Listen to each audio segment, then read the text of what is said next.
So when it comes to then impact, right? How do we know any of this works? Why does this matter? If we make those changes, how do we know the juice is worth the squeeze and the effort that goes into that? Well, we fortunately developed a lo-fi version of Logista early on and used it for the state's COVID-19 medical surge. Now, this wasn't a full-fledged system. There were a lot of flaws with it. I will be the first to admit it. But we did make those 3 changes. And this was the impact. So operationally, it saved about $800,000 per quarter. So a total of about 1.6 million for when it was being used. Fulfillment rates for that response went from 33% to 88%. So those 213 RRs, they're being filled at about a 33% fulfillment rate prior to those changes. We made those 3 changes in a system that we put across the entire response, and that jumped immediately to 88%. Inventory accuracy also impacted. 28% is what we were looking at before for spot checks. That jumped to 98%. And the most amazing fact about all of this was there wasn't a single additional purchase order placed while we were implementing that system. So those numbers, those efficiencies all happened because of just knowing what we had on hand, knowing where it was, and being able to anticipate the needs. So nothing else was purchased in order to improve all of that. In terms of savings, labor in the field, what was taking people about 4 to 6 hours per day in the field dropped to about 25 to 45 minutes. So an 88% savings in time. And then in shipping, we were sending 9 trucks. I'm sure a lot of people experienced this as well. A lot of emergency requests. So last minute, everybody's going home, and then it's like, we need gloves, we need gowns, we need this or that because we just did the count today, or we didn't do the count, and we went to grab something, it was an empty box. So please, can you send us it? We were spending so much money and time on last minute resupplies that we were sending 9 trucks per week. We cut that down to 1 truck per week, and that's about an 87% reduction in costs. So those are some dramatic impacts for just changing those 3 pieces. So kind of coming back to what Drew had kind of mentioned earlier, where people are at, what they're using. I think we all kind of know where spreadsheets work and where they don't work. And they're easy to break. There's not a lot of data integrity with them. And most of the time it's relying on one power user. And there are moments for spreadsheets, and we'll highlight where we think those fit. But in terms of a full system, they're really, really finicky. And if we are planning for the next big one, and if we're saying, hey, what should we have as an industry? What do we want as a group? I don't think it's that. Commercial software, because of the limitations of how you put data in and how you take data out, it's like a suit that just doesn't fit. Technically, you're covered. Nobody's gonna give you a ticket for walking around naked, but it's never gonna be exactly what you need. The other part is most of these companies are repurposing old architecture. So it's a system they already have. You look at Salesforce, you look at some of these other folks, they already built a commercial system. They are not motivated to actually do what they need to help you out in the disaster world. Though sales folks will promise everything, but when it comes down to it, they're going to try to tweak whatever they currently have on their tables on the back end and just make it work because there's not enough financial benefit for them to build from scratch. So it's old architecture that's going to have problems if you inherit it. Last part is custom software. Custom software can be great if you have the money and if you have the time. The tricky thing I've seen with that is it can be a bit like the commercial software where folks, you spend a lot, you get part of what you want, and then from there on out, you have to keep paying to get updates. So security risks are there. They can be really complex to use because they're building a one-off for you. So they're leveraging prior systems that they maybe built. It tends to be a very arduous process for folks. More importantly, all these things are reactive. None of them are predicting data for you. They're not operationalizing the data. And what we need for an industry is to say, how do we get to where we want to be better? Not just, is there something to document, but how do we start making it useful for us? So we're thinking, how do we move forward? And we can blast through this part E, because I want to drive home the point real clearly. We can't do everything, or else the system just becomes too heavy and there's too many individual needs. But we can hit a lot of those. And what we identified through everybody's help and conversations and surveys, we asked people to choose what's the single most important feature you want in your disaster LMS. And what people said, they wanted to be simple to use, wanted to be built for disasters, and they want to have real-time data. So it provides accurate data and they can make it predictive. So this quickly becomes, on our side of what's nice to have and what do you need. So one of the lenses we put on is the Pareto principle, right? And anybody who knows me knows I just preach this in every part of my life, but 80% of consequences come from 20% of the causes. So, you think of your projects, 20% of those have 80% of the impact on your mission, your outcome. So how can we apply this to our LMS as we developed it and support people? Well, if we can identify, again, those 80% needs, and it's 20% of your effort to get that what it looks like is a disaster LMS, and then it's always going to have some other processes to it. Like Ethan mentioned, some spreadsheets that may support that. So that's what we really did, is say, how do we hit the biggest pain points for people through this LMS? And kind of springboarding off of what Drew was saying there, there's always going to be that middle standardization of what everybody does. And if you can hit that very, very well, very, very simply, you're going to do pretty well during a response. There's going to always be a lot of hyper-local, hyper-specific needs. How you guys process things like generator hours, documentation, or other maybe some specific assets that are unique to you.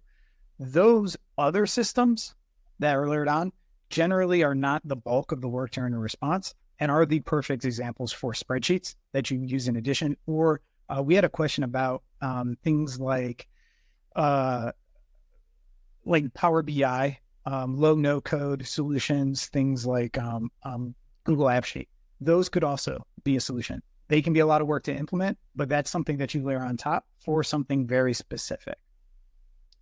So kind of transitioning from the overview and kind of what we see as the problem and some of the data information, this is where we get over to the other half of today's program, which is a sneak peek.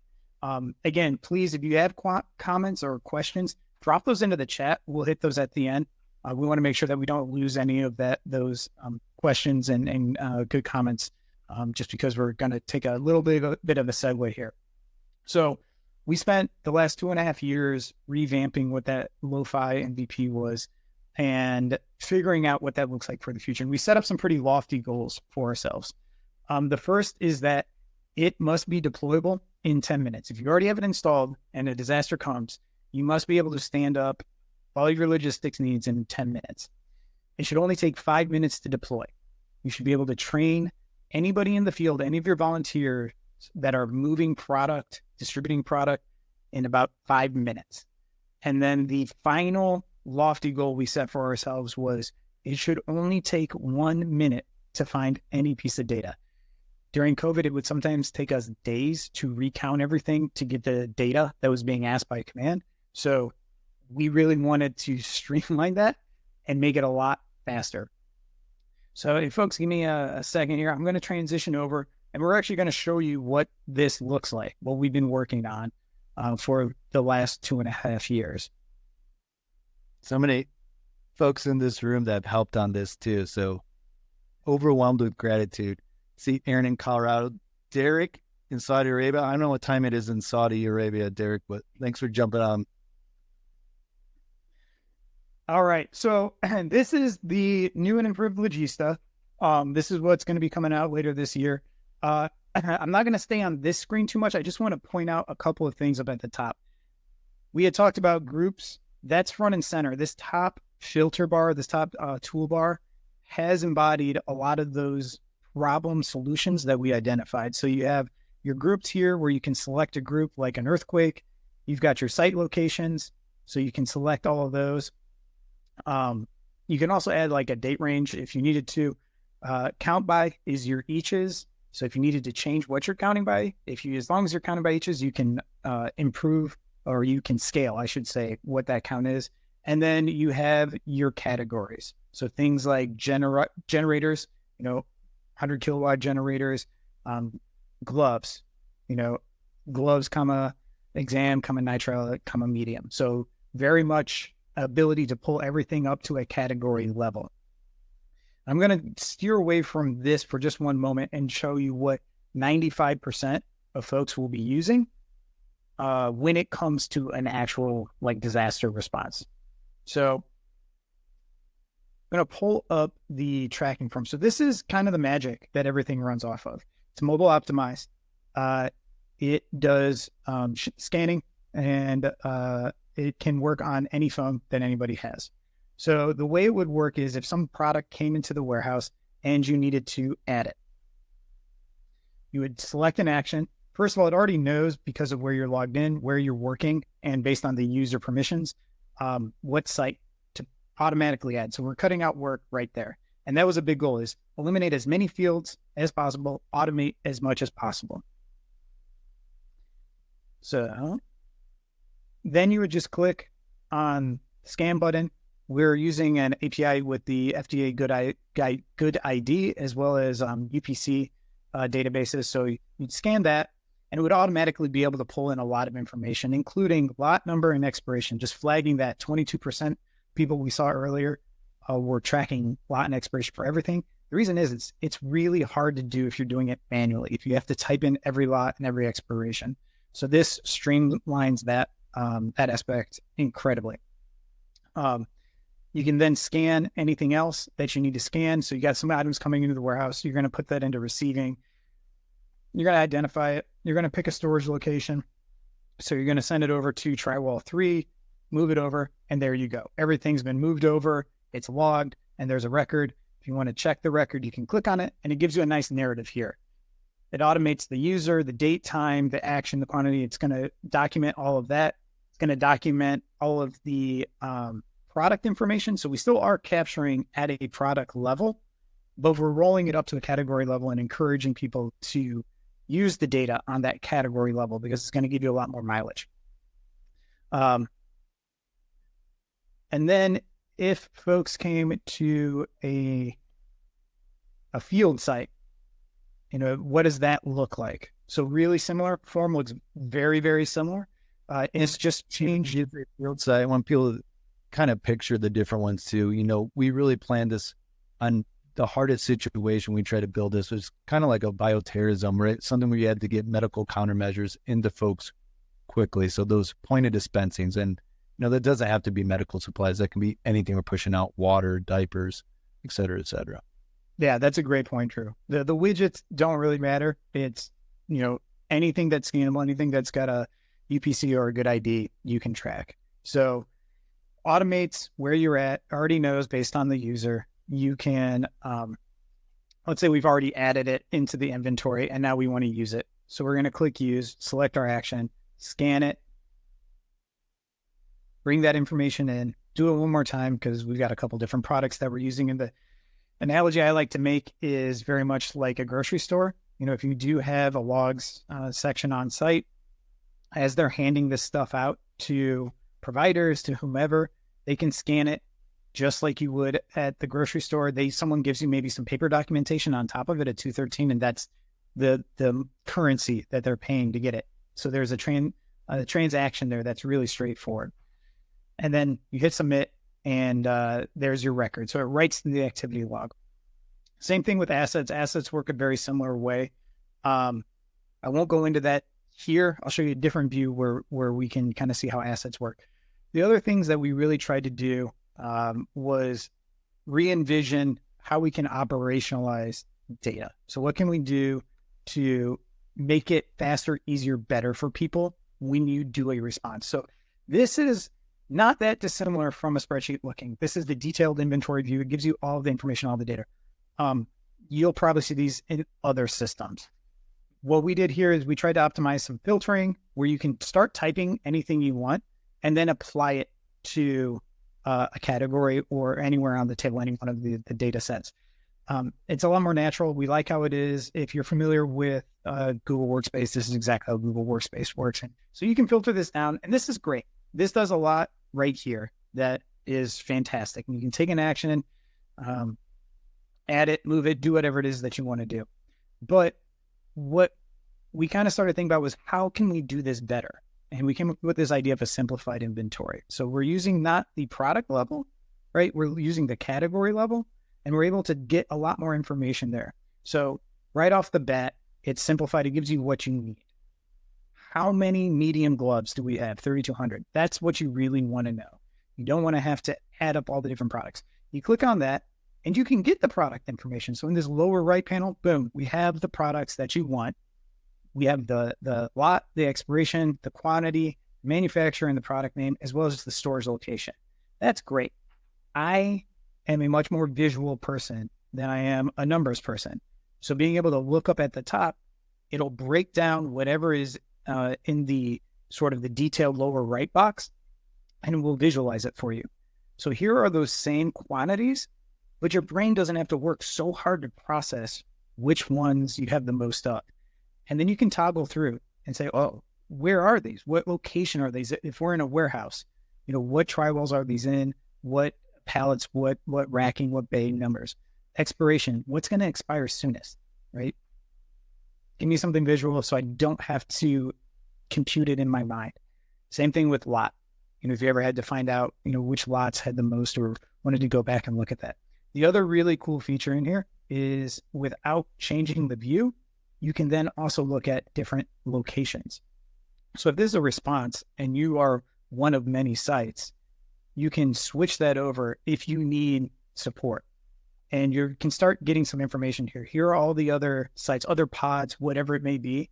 And you can see for this specific item what everybody has, which is pretty cool. On top of that, if you had a date range, and this is a component that you'll see throughout Logista a lot, we do a lot of projection based on past usage. So when you come in and you add a date range, you're basically saying, I want to look at a subset of this data from this date to this date, everything that was used. And then I want to project based on whatever that usage was. So if you had a really busy past 2 weeks and you think your next 2 weeks are going to be the same, it's much better to look at that than your whole response of several months. And when you do that, you start getting things like how much was used during that date range, what the average daily burn rate is, which is this third column from the left, and then how many days left we think you how many days left you will be sustainable based on those two metrics. So what you're using daily and what you currently have on hand. So we come back into this medium gloves example. All right, okay. There.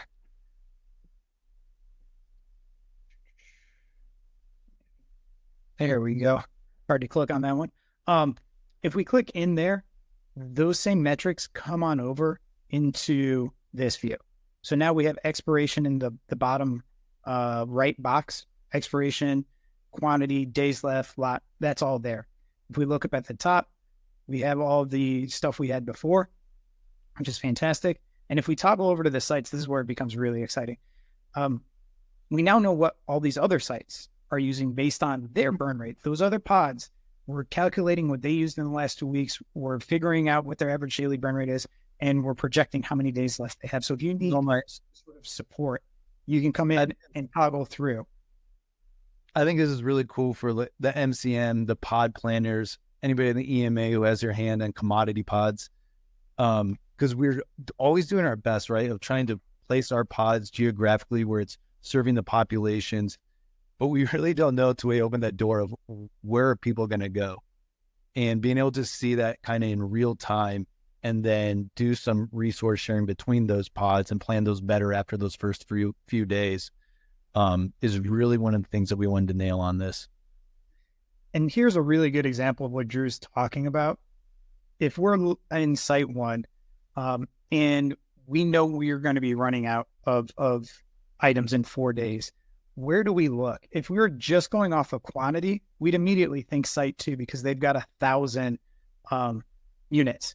But as soon as we start looking at burn rates, we know that site two is burning really heavy. And if we look at the days left, they're a horrible example of who we should be borrowing stuff for. Instead, we should be giving more to them. So instead, we're going to start looking at site 3 and site 4. And that doesn't mean that they necessarily have it, but it gives us an opportunity to call up that site and have a conversation without trying to figure out who even has what. So that's this idea of operationalizing things. For some other stuff, and I'm going to try to hit as much as possible because it's a tight timeline. I'm going to be moving pretty quick. So again, throw questions into the chat and we'll try to cover them at the end. Insights, this is our module to cross-cut the data. So you can do a deep dive into that data. So anybody who's really kind of loves looking at dashboards and things like that, this is perfect for you. You select a category, you add a date range. So again, figuring out what data you want to pull in. And then all of a sudden, you're going to start getting some fantastic insights. So on the left, you have quick facts. It'll tell you your available stock, which is 639 for these N95 1860s. What your 7-day burn rate average is, what your 14-day burn rate average, what you burned for the entire response so far. All of that's in the left. It'll tell you this graph in the upper right box. It's a historical graph of what you used. It'll also project a slope, declining balance based on those 7-day, 14-day, and average daily burn rate. What it thinks when you will essentially run out of that item. And then it will give you inventory by location, really similar to what you saw in the simplified inventory. But if you're searching for 1860s, you don't have to leave this view to figure out where all the 1860s are and what those levels are. You can then also do a deeper dive into what was used, how it was used. So if you want to look at what was used at each site and what kind of usage, was it used there? Was it wastage? Was it transferred to a partner? Was it deployed in support? Like what kind of burns are we talking about? And then if you click into external partners, because we know we support a lot of other folks outside of our agency, it'll tell you how many, 1860s you've sent to a skilled nursing facility, to a county EMA, to a hospital. If you click on one of those, it'll give you that breakdown even further, tell you exactly what you sent to whom, and that quantity. So it's really cool stuff there. Yeah, all those external partners are customizable, right? So if you're a local, that can be your hospital. Those can be your pod sites that are under your control or out of your control. If you're a state, that can be your locals, etc. What about PDFs too? Because I know folks here have flashbacks. I guess the more leadership positions I got into for responses and recovery, I had no idea that half my job would be reporting live numbers up to the mayor's office, the governor's office, etc. Yeah, everything here can be PDF, can be exported. So anything that's a table, you can export either as a PDF or as a CSV file. Anything that's a visual dashboard where you want to retain that formatting, you'll be able to export as a PDF as well. So really good point there, Drew. I'm going to jump ahead. I know that there's some more to this, but just in the name of time, wanted to show off some asset stuff that I know can be a real headache for folks. Again, trying to anticipate the needs of what we want for an industry. What's the future? What helps do your job? What makes it easier? So really similar to what we saw before, we're trying to repurpose as much, like learn once and then deploy many times. And again, what you saw at the beginning, the form, that's what most people are going to use. This stuff is going to be the 5% of folks who are going to be at a higher decision-making level and need to dig into that data. So not everybody is going to get access to this. It's really those who need. So this works the same way as before. You have those categories. So you can search for radio, you can search for something that says the status is available, and you'll be able to drill down and get items that you want to then take action with. So whatever those may be, you can then, decide that you want to deploy those, and it will put them into a desktop web version of that mobile form, which is cool and great, very useful.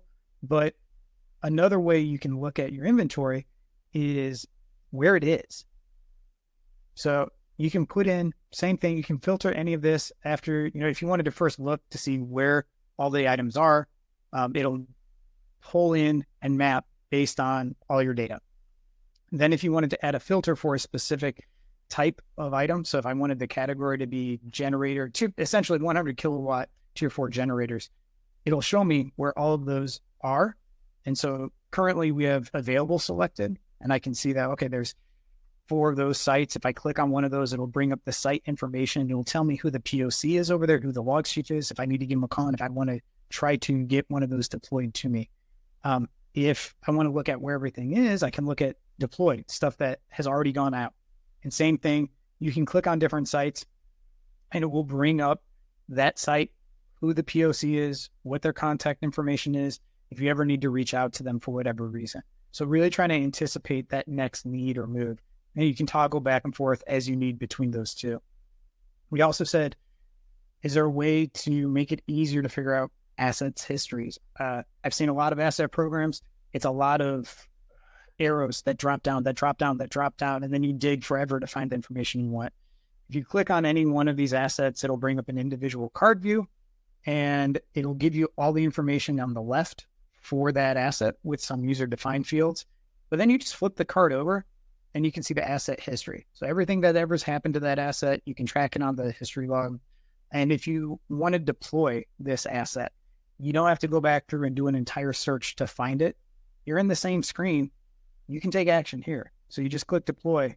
It brings up that same form that I showed you a second ago, and it'll pre-fill it with the asset information, asset tag, and it's going to ask you, do you want to send this to an internal user or partner organization? We'll use internal user. You can either fill out that information here on the new user, or you can select it from anybody who's been added to the system, and you're going to deploy those assets. It's going to ask you to confirm it.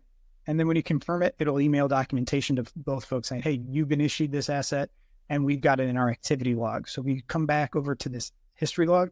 We now see that it's deployed. And if we look on the right, we can see who it's deployed to, their contact information. If they are in the field at a pod or an alternate care site, it'll tell you the group, what response, what site, and then it will map it for you as well. So trying to make this a lot easier for folks wherever possible.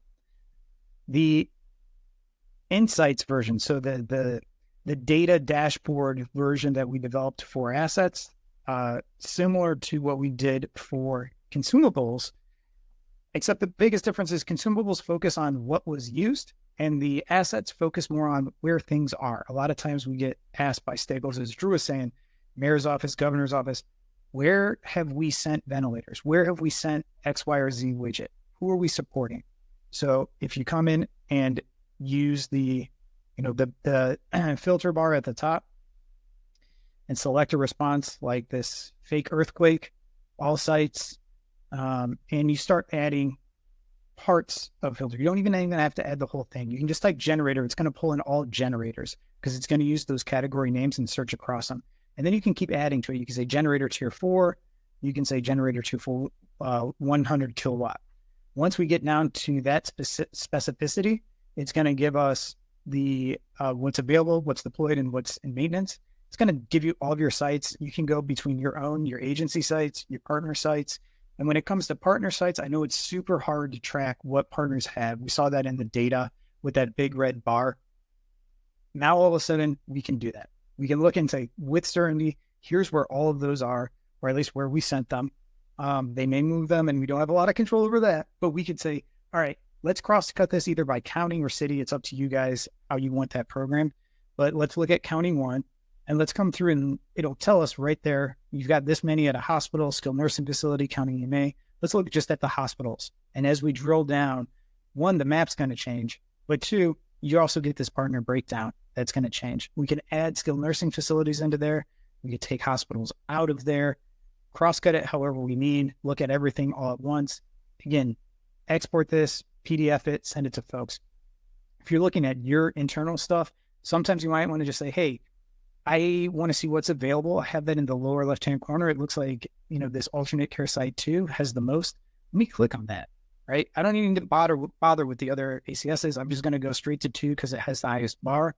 And then it's going to give you all the information at that ACS. Most importantly, who the contact is if you need to get that item deployed to you. Finally, I want to be cognizant of time, but the people ask, well, how do you know everything that's going along here? What if you need to audit it? Everything's being tracked at a very granular level. Every time you submit that form, it's writing back to a log. and you can query that log with every single piece of information it has, or you can adjust it, which is what we recommend, simplifying that view by selecting which fields you want to see, and you're going to get every piece of information that you want there. If you click on any one of those entries, so each one of these is an entry, each one of these is a form being submitted, you'll get the full details of what happened. And it kind of reads like a narration. It gives you the user, the time that it was done, what the action was. Then we'll go into what the item was, details about that, and then from where to where. You know, if you were moving it from a warehouse to a field site, if it was a transfer or if it was usage, whatever it may be, you can go in and edit it. You can delete it. You have full control. The best part is this can all be used at the end for reimbursement. This is documentation down to the second. You can export this as a CSV file. You can print off whatever you need to. This very, very definitively says a product was used at this time in this place by this person. So the whole thing we're trying to is give tools for folks. And Ian, it'll also say this response, and we can add funding streams. You can add the funding streams to that and tag that too, right? It came from HBP, it came from FEP, it came from State Homeland Security Grant. Because we know, talking with FEMA and folks who have gone through the FEMA reimbursement, it's again an entire case, but having that level of granularity helps that case. So the moment you saw that very first form that we're tracking, that's when those details start going. Last thing here is adding users. Super easy to add users. You can type them in, add them. And once they're added, if you click on them, you can also deploy assets to them. You can see their details, or you can see what assets they currently have. Again, how are we anticipating needs? Same thing with groups and sites. You can add sites. And this one we say, hey, how do you deploy a site in 10 minutes? It's like this. You click on a new site, you figure out what it is. If it's a response, type in the information of the group name. Any of the finance information you can store in here. So everything will get tagged with whatever finance information is related to that response in that group, and any grant information that you want as well. Add a new group, and now you have a response. If you want to add a site locations, again, this toggle, we bring it back again and again. Here's your group details if you ever need to get into those and edit them, or you can start adding locations. So now we're standing up pods, we're standing up ACSs, whatever it is. You can add a new site really easily. And if you click on it, it'll give you a map. It'll give you the locations. You can always go in and edit it or change it. Or if you just need to find it, right, it's there. You have a description, which you can use as your justification narration for FEMA, for whomever. You can frame that in the strongest way you can possible. And I apologize. I know I said this was the last one. We got one more really cool thing that I just want to show, which is anticipating 213s. Our resource requests. Right now, this isn't a closed loop. You can't make a request and get it, but it will calculate everything for you. So if you come in here, you can put in different counts of what you want. You can add a quick view if you need to look something up. So as you're making your grocery list, you can add something to the resupply. You don't have to go back and search for it. You can get those facts right there and put that into your list, add an amount. If you then add a date range, you'll start getting all that other information as before, which is your average daily burn rate, what your current quantity is. And you also get a fire list. Anything that's going to run out in the next few days, it'll already put that in the lower right for you. So you can add things to it if you need to. You can also put in how many days you want these supplies to last. If you hit calculate, it'll give you some recommendations. It'll say for 7 days, you need 700 on this first row. We recommend 537 because you already have 163 on hand. So I think that's really cool stuff there.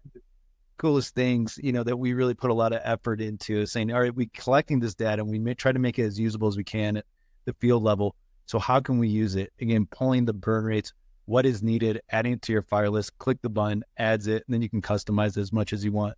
But trying to make it easy as the folks, in logistics, so they don't have to recreate the wheel every day on adding resource requests item by item, that it's filling it for you, at least giving you recommendations. Hey, gentlemen, we have a question that might be better to address it now rather than wait till the end. That came in the chat about use purpose. How about use purpose, description, and what happened to it after use? use purpose, description, and what happened after use. So in terms of use purpose, we would probably look to be plugging in and pulling from site information. So any information that you're going to be pulling in when you stand up that site. And you always have a paper 213 then to back up if you're looking for something more specific from understanding. In terms of what happens to it afterwards, I'm wondering if that's more of like a partner thing where we would have insight on that. The limitation is it kind of ends at what we have visibility into. Yeah, and that's, I think, good question, James. For the purpose thing, in my mind, it's you're tying it to the response and the site, gaining your purpose from there. It can be tagged with other things if you need it to or want it to. And then after the use, yeah, especially for assets, right? Consumables aren't as, needing to track that. But for the assets, is that emailed copy, which is almost like, a receipt of, all right, this is the point of contact at the hospital who has the ventilator, and we each got an email copy of it. And, at that point, unless they're on the same system, right? If you're an HPP manager and you have Logista and you're implementing it within your healthcare system, they all have it, then you have that insight that continues on. But for, I think, a lot of folks, who don't have that ability to have all their partners on the same system, that's kind of where that ends there. We'll send an email. It's going to have that case study that we mentioned earlier, so you'll be able to get that. A couple other plugs. We've been building some free tools for folks. There's stuff that maybe isn't going to be in this first version of the LMS, but there's stuff that we still want to help with. So things like a volunteer management and donation plan template that's on the website, an AAR improvement plan with a dashboard. As long as you've got a Google account, you can download these. These are for you. They're free. It's just stuff that we make because we just kind of want to be useful and helpful. So definitely pop on there. I know we ended a little quicker on the Q&A. If you have questions, reach out to us. We love hearing feedback, and that's how we get better. And again, we appreciate everybody who gave us feedback in this process. It's been super, super helpful. So thank you, everyone. That's been incredible.